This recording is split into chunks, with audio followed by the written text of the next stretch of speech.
We had been living in Prince George, and we always saw it as being a temporary waypoint. And so when we had our second child, our first child was 2, and we had a newborn, and we both felt, for various reasons, it's time to go. It's time to set out on the next adventure. And I remember us telling, because we were leaving a lot of security, we owned a home, Aaron he was leaving a sort of middle management job, and we were going into the unknown, and neither of us had jobs. And we were just going to sell our house and go. And I remember us telling each other, we just have to trust that everything's going to be okay and that there's something out there waiting for us. So when we sold our house before we had, like I said, any jobs or anything, and we had a newborn, so I wasn't looking, and we came and we stayed in my parents' basement, and it was their basement. It wasn't like a basement suite, it wasn't like ground level, it was a basement, like we were down there with the canning and the freezer kind of thing. And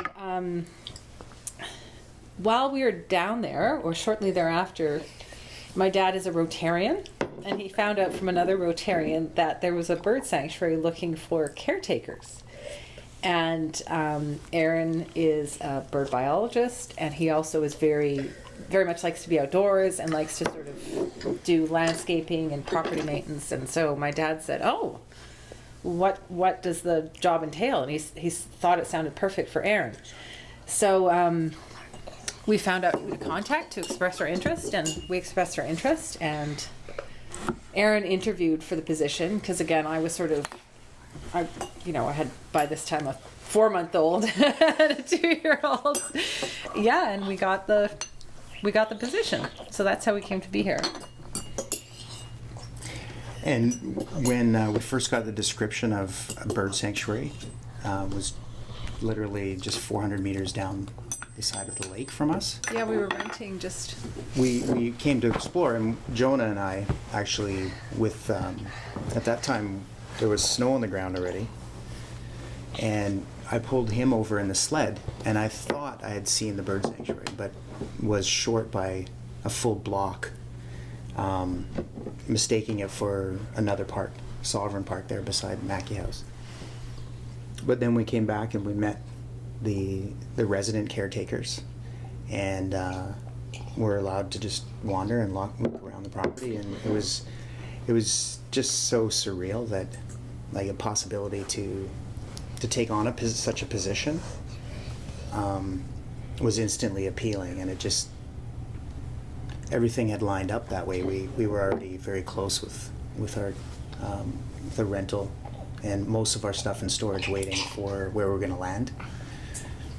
So it was nice in April to be able to unpack boxes right across the veranda here and just slowly get in, and had a lot, because the volunteers and the society's history of community connection here, it was so strong that people came in and were sorting natural history library collections, redid portions of the floor, painted about 80% of the interior, and really made the effort to bring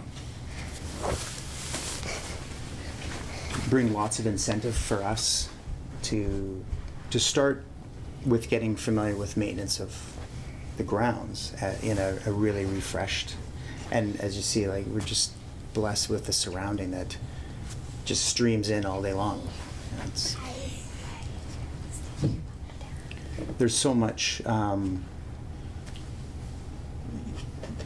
well, I mean, it seemed like really lucky in a lot of ways, and it seemed like a bit of a long shot as well, because the previous caretakers were all retired couples or semi-retired, and it just seemed ideal for such a setup. So we didn't know what the board at the time was going to think about having young kids, and so it's brought that emphasis to what we do here to kids in a large part as well. So the board recognized that.